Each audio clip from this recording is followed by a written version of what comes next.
Friend, आपका स्वागत है लर्निंग टाइम में। आज हम बात करेंगे उड़ीसा आदर्श विद्यालय संगठन की आपकी वैकेंसी निकली है, जिसमें आपकी टीजीटी, पीजीटी और पीईटी की वैकेंसी निकली है। ठीक है, तो आप इसमें किस तरीके से आवेदन कर सकते हैं, आपका एलिजिबिलिटी क्राइटेरिया क्या है, ठीक है, सारी चीज़ों के बारे में इस विस्तार से मैं इस वीडियो में बताऊंगा। तो आपसे निवेदन करूंगा इस वीडियो को आप एंड तक देखें, जिससे कि आपकी सारी जो महत्वपूर्ण जानकारी रहती है सिलेक्शन से रिलेटिव, तो आपको क्या क्या एलिजिबिलिटी क्राइटेरिया रहता है, क्या क्या ज़रूरत है, उन सब चीज़ों के बारे में मैं विस्तार से इस वीडियो बताऊंगा। और आपसे रिक्वेस्ट करूंगा, आपने अभी तक हमारे चैनल को सब्सक्राइब नहीं किया है तो प्लीज़ गाइज सपोर्ट करें, हमारे चैनल को सब्सक्राइब करें, जिससे कि आपको लेटेस्ट गवर्नमेंट जॉब के बारे में पता चलता रहे। तो फ्रेंड, बात करते हैं इस वैकेंसी के बारे में, जो कि उड़ीसा आदर्श विद्यालय संगठन की है। ठीक है, तो यहाँ पे आप लिंक पे दे सकते हैं डाउनलोड द एडवर्टाइजमेंट। इस पे आप लिंक पे क्लिक करेंगे तो जो आपका जो नोटिफिकेशन है वो खुलकर आपके सामने आ जाएगा। यहाँ पे आपकी डिटेल आ रही है हाउ टू अप्लाई की। यहाँ पे आप नीचे दे सकते हैं स्टेप 1 आपको साइन अप का, स्टेप 3 इस तरीके से यहाँ पे आपको जानकारी देगी। इसके बाद आपको इस लिंक पे क्लिक करना हो, स्टार्ट पे आप क्लिक कर दीजिएगा, जिससे कि आप फॉर्म की फिलिंग की प्रोसेस पे जाएगा। अगर आप ऑलरेडी रजिस्टर हैं तो यहाँ पे सिंपली आपको क्लिक हियर टू लॉगिन पे क्लिक करना होगा। ठीक है, तो हम इसके नोटिफिकेशन पे चलते हैं फ्रेंड। सबसे पहले तो फ्रेंड, इसका ये नोटिफिकेशन आप लोगों के सामने आ रहा है, जो कि उड़ीसा आदर्श विद्यालय संगठन का है। ठीक है, यहाँ पे आप देख सकते हैं जो इंपॉर्टेंट डेट आ रही है। स्टार्टिंग डेट आप दे सकते हैं 22/10/2020 से। आपका स्टेप 1 लास्ट डेट है इसकी दे सकते हैं 23/11/2020, 5 बजे बंद हो जाएगा। Last date submission online fee यहाँ पे 25/11/2020 आ रहा है। ठीक है, तो यहाँ पे आप दे सकते हैं डिटेल पोस्ट की यहाँ पे आ रही है, प्रिंसिपल की, पीजीटी फिजिक्स की आ रही है। ठीक है, आपकी सैलरी 67,000, एक 144 वैकेंसी रेगुलर बेस पे जॉब है। पीजीटी इंग्लिश की आप दे सकते हैं। ठीक है, यहाँ पे आपको सब्जेक्ट दे रहे कि आपकी वैकेंसी दे पीजीटी केमिस्ट्री 47, आपकी नंबर ऑफ पोस्ट यहाँ पे 36 है regular. PGT biology, PGT mathematics, TGT English, यहाँ पे आपकी सबकी वैकेंसी आ रही है। उड़िया यहाँ पे दे सकते हैं रेगुलर, और यहाँ की नंबर ऑफ वैकेंसी यहाँ पे आप देखने को मिल जाएगी। टीजीटी की भी है। यहाँ पे आपकी जो टोटल वैकेंसी आ रही है 737 वैकेंसी आ रही है। यहाँ पे आप कंप्यूटर टीचर की 17,000 सैलरी रखी गई है। ठीक है, जो कि कॉन्ट्रैक्ट बेस पर है। बाकी सब आपकी वैकेंसी रेगुलर है, यहाँ पे आप दे सकते हैं। ठीक है फ्रेंड, तो यहाँ पे आप देख सकते हैं कैटेगरीज वाइज आपकी यहाँ पे आपकी जो वैकेंसी है इसको ब्रेक कर रखा है, यहाँ पे आप देख सकते हैं। ठीक है, इस तरीके से यहाँ पे आपको ब्रेक कर रखा है। यहाँ पे एलिजिबिलिटी क्राइटेरिया की बात करें तो यहाँ पे इंडियन होना जरूरी है आपका। एजुकेशन क्वालिफिकेशन जनरल पे आप दे सकते हैं द कैंडिडेट मस्ट हैव, आपका पास्ड होना चाहिए MIL Odia to ME standard. The candidate who have not passed Odia up to ME standard can apply, but they have to pass examination Odia up to ME standard. तो उनको ME standard का पास करना पड़ेगा। Conduct by BSE Orissa Cuttack within 3 year from the date of joining. ठीक है, तो आपको इसके 3 साल के अंदर आपको उसको पास करना पड़ेगा। कैंडिडेट हैव मस्ट हैव, आपको मास्टर डिग्री होनी चाहिए या बैचलर डिग्री होनी चाहिए इन आर्ट्स में। ठीक है, in science with bachelor degree in education from any university of state as applicable the different post. All candidate to of for the post TGT Odia, TGT English, TGT math, TGT science, TGT SST must have pass OSSTE TET. ठीक है, या OTET paper the conduct by BSE by, या फिर आपका CTET paper होना चाहिए conduct by CBSE। ठीक है, रिगार्डिंग यूनिवर्सिटी आप जैसे institute out of state the candidate shall only be eligible to appointment after verification and genuineness of their education training qualification from concerned university institute which they have obtained the degree. Such outside university institute candidate shall have to produce authentication proof of equivalence from any university state of Odisha and NCT recognized support their qualification at the time of document verification। ठीक है, तो यहाँ पे आपका जानकारी आ रही है वो यहाँ पे जैसे एलिजिबिलिटी के बारे में यहाँ पे आप दे सकते हैं। ठीक है, यहाँ पे प्रिंसिपल के लिए दे सकते हैं। एकेडमिक क्वालिफिकेशन की बात करते हैं, मास्टर डिग्री होनी चाहिए फ्रॉम रिकॉग्नाइज यूनिवर्सिटी, आपके एटलीस्ट 45% एग्रीगेट मार्क्स होने चाहिए, BEd होना चाहिए। ठीक है, एक्सपीरियंस की बात करें तो यहाँ पे आपका एक्सपीरियंस का person holding analogous post for principal central state autonomous organisation, central state government, payment आपका 15,600 से लेकर 39 तक होना चाहिए। ठीक है, तो यहाँ पे करंट लेवल आपका 12 होना चाहिए ORSCP के अनुसार, द्वारा के अनुसार।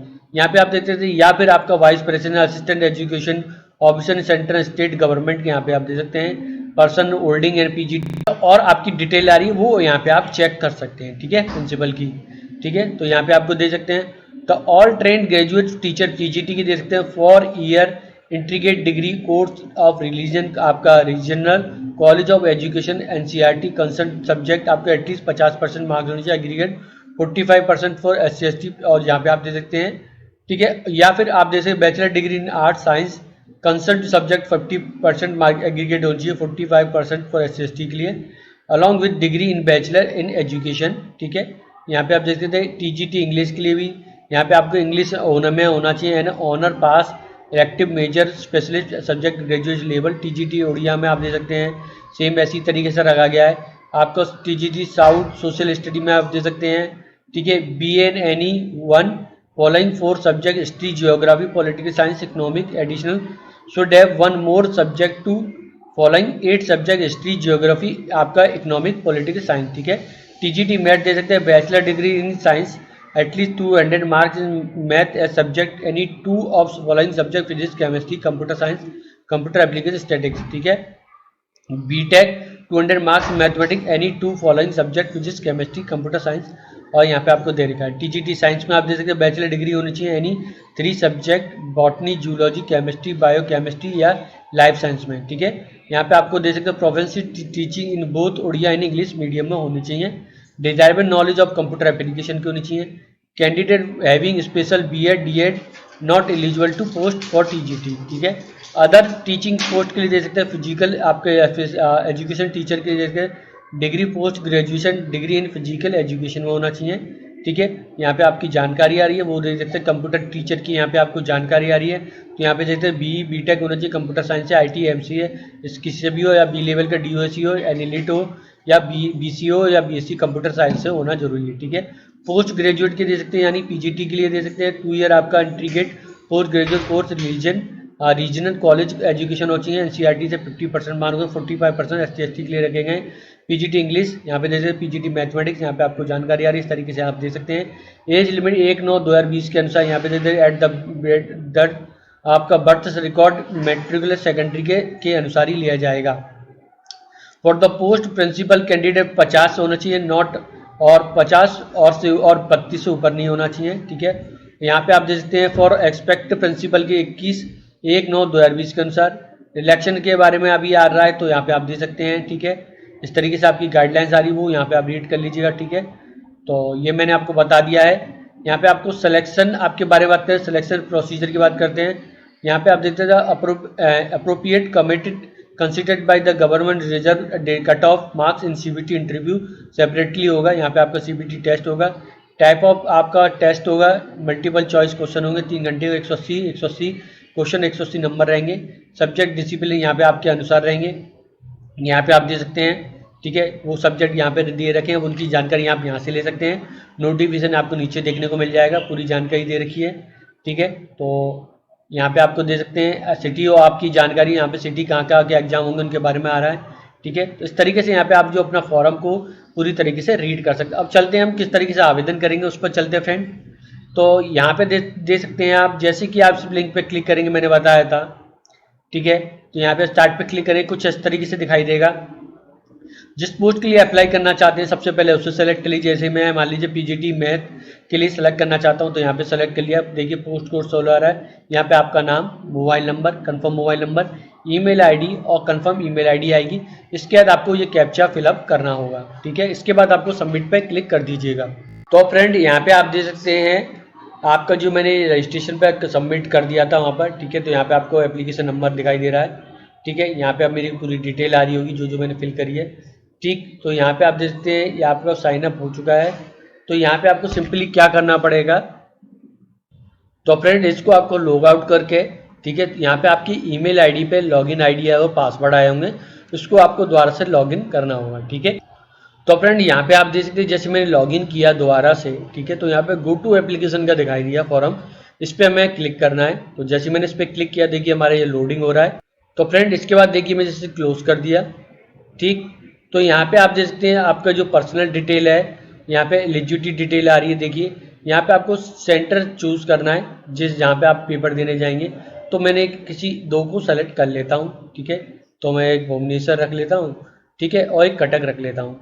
आपको सोशल कैटेगरी बतानी है, आप किस कैटेगरी से हैं, यहाँ पे आपको जेंडर बताना है, ठीक है। इस तरीके से ये बताने के बाद अगर आप ये चुनते हैं तो इस तरीके से आपको अपना एक चुन लेना है, ठीक है। डेट ऑफ बर्थ बतानी है यहाँ पे आपको बताना है फिजिकल डिसेबल हैं या नहीं।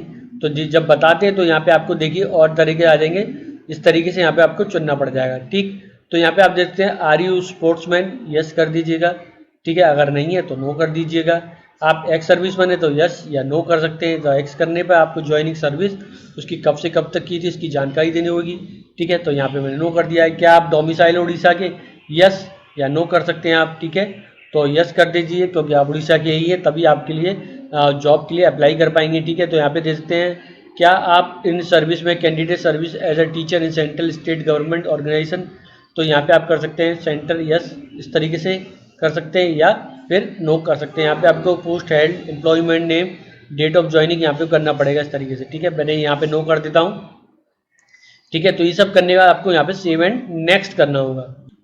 तो फ्रेंड इसके बाद आप देख सकते हैं जो मेरी पर्सनल डिटेल है, ठीक है, वो फिल करने को आ जाएगी। यहाँ पे आपको फादर नेम, मदर नेम, शादीशुदा हैं या नहीं, इस तरीके से आपको डिटेल देनी पड़ेगी, ठीक है। यहाँ पे आपको देखते हैं आपको अपना एड्रेस देना होगा, ठीक है। एड्रेस देने के बाद यहाँ पे आपको देखिए सेलेक्ट करना होगा जिस स्टेट से हैं, ठीक है। यहाँ पे आपका परमानेंट यस, अगर दोनों एक ही हैं तो यस कर दीजिएगा, ठीक है। अगर नहीं है तो अलग है तो अलग अलग कर दीजिएगा, ठीक है। तो इस तरीके से यहाँ पे आपको डिटेल देनी होगी फ्रेंड, ठीक है। तो फ्रेंड इसके बाद आप जैसे क्वालिफिकेशन डिटेल आ गई है, हमें क्वालिफिकेशन अपनी डिटेल देनी होगी। नेम ऑफ द बोर्ड, यहाँ पे आपको स्कूल की, यहाँ हमने किससे बोर्ड से कब किया था, किस सन में किया था। सब्जेक्ट कॉम्बिनेशन के बारे में देना, मार्क्स परसेंटेज के बारे में जानकारी देनी। इंटरमीडिएट के क्या मार्क्स थे, ठीक है, इंटरमीडिएट के बोर्ड का क्या नाम था, इससे सब्जेक्ट कॉम्बिनेशन, मार्क्स परसेंटेज यहाँ पे आपको देने। ग्रेजुएशन डिग्री के बारे में बताना होगा, ठीक है। यहाँ पे सब्जेक्ट क्या थे, इस तरीके से यहाँ पे आपको परसेंटेज ऑफ मार्क, और यहाँ पे आप देख सकते हैं पीजी डिग्री डिप्लोमा क्या था उसके बारे में यहाँ पे आपको जानकारी देनी होगी, ठीक है। इस तरीके से यहाँ पे आपको सारी जानकारी देने के बाद यहाँ पे देख सकते हैं बीएड, क्या आप बीएड पास हैं तो यस कर दीजिएगा। तो किस सन में पास की उसके बारे में जानकारी देनी होगी। क्या एसेंशियल क्वालिफिकेशन आप देखते हैं, क्या उड़िया आपके इन उड़िया और इंग्लिश मीडियम में है, यस या नो कर दीजिएगा, ठीक है। क्या आप कंप्यूटर की नॉलेज है, यस कर दीजिएगा इधर। क्या आपने जो कि उड़िया पास की थी MIL में up to ME standard, yes कर दीजिएगा। इसके बाद आपको यहाँ पे कंफर्म करना है। यहाँ पे आप जैसे एक्सपेंस की जानकारी आई तो ऐड न्यू रो कर दीजिएगा। तो यहाँ पे आपके एक्सपेंस की डिटेल है वो यहाँ पे आ जाएगी, ठीक है। तो यहाँ पे जैसे इस पर आपको क्लिक करना है। एड डेजिनेशन पोस्ट, आपका ऑर्गेनाइजेशन नेम, पे स्केल क्या थी, कब से लेकर कब तक काम किया, इस तरीके से यहाँ पे करना है। तो ऐड न्यू कर दीजिए, सेव एंड नेक्स्ट कर दीजिएगा, ठीक है। तो फ्रेंड यहाँ पे आप देख सकते हैं मैंने अपना जो देख सकते हैं उड़िया बोर्ड डाल रखा है, ठीक है। आपको अपने हिसाब से भरना है। यहाँ तो मैंने सिर्फ ऐसे ही डाल रखा है, ठीक है। तो आपको ये जानकारी अच्छे से फिलअप करनी है अपने कोर्स के लिए। यहाँ पे देखिए कोर्स मैंने ऐसे ही डाल रखे हैं। तो यहाँ पे सिर्फ आपको जो देखना है इस चीज़ को देखना है, 2 year integrated post course by. तो यहाँ पे देखते हैं ये आपका मैथ जो मास्टर डिग्री आपका जो मैंने सेलेक्ट किया था मैथ का, तो उसी कंसर्ट सब्जेक्ट में था तो मैंने इसको सेलेक्ट कर लिया। तो उसी के हिसाब से आपको यहाँ पे फॉर्म को देखना होगा, ठीक है। तो यहाँ पे इन सब चीज़ों को करने के बाद अगर आपको ये एक्सपेंस है तो आप यहाँ पे डिटेल भर दीजिएगा, नहीं है तो सेव एंड नेक्स्ट कर दीजिएगा, ठीक है। तो इसके बाद आप फ्रेंड यहाँ पे देख सकते हैं आपकी फीस पे करने का आ रहा है 1000, ठीक है। यहाँ पे आपको फोटो लगानी है, यहाँ पे सिग्नेचर अपलोड करने हैं, ये कैप्चा को फिल करना है। यहाँ पे आपको आई एग्री या प्रीव्यू कर लीजिएगा। सारी जानकारी फॉर्म भरने से पहले एक बार चेक कर लीजिएगा, उसके बाद आप सबमिट पे क्लिक करिएगा। अगर कोई गलती हो सकती है तो हम उसको सुधार कर लें, तो बेटर यही रहेगा। तो यहाँ पे आपको एडवर्टाइज, यहाँ पे भी आपको देखिए कोई एडवर्टाइज डाउनलोड करने का लिंक दिया जा रहा है। यहाँ पे आपको देखिए ईमेल आईडी दिया है, फ़ोन नंबर दिया है। आपको कोई समस्या आती है तो यहाँ पे भी आप कर सकते हैं या फिर आप मुझसे संपर्क कर सकते हैं। आप हमारी जीमेल आईडी है learningtime@gmail.com पे आप संपर्क कर सकते हैं। आपको ये फॉर्म अगर नहीं भर पा रहे हैं तो मैं आपको फॉर्म भर के दे दूंगा फ्रेंड, ठीक है। तो यहाँ पे आप देख सकते हैं इस तरीके से फॉर्म को भर सकते हैं। तो निवेदन करूंगा आप सबसे इस फॉर्म को भरने से पहले एक बार अपनी सारी जानकारी चेक कर लें, उसी के बाद आप इस फॉर्म को फिलअप करें, ठीक है। क्योंकि ये वैकेंसियाँ ऐसे बार बार नहीं निकलती हैं, तो इस तरह की वैकेंसी को आप सीरियसली भरें फ्रेंड। अपनी इस चीज़ को बहुत ही ध्यानपूर्वक इस फॉर्म को भरें। अगर वीडियो पसंद आए तो प्लीज़ हमारे चैनल से जुड़ें। ऐसी लेटेस्ट गवर्नमेंट जॉब के ऊपर वीडियो बनाता रहता हूँ। वीडियो देखने के लिए फ्रेंड धन्यवाद।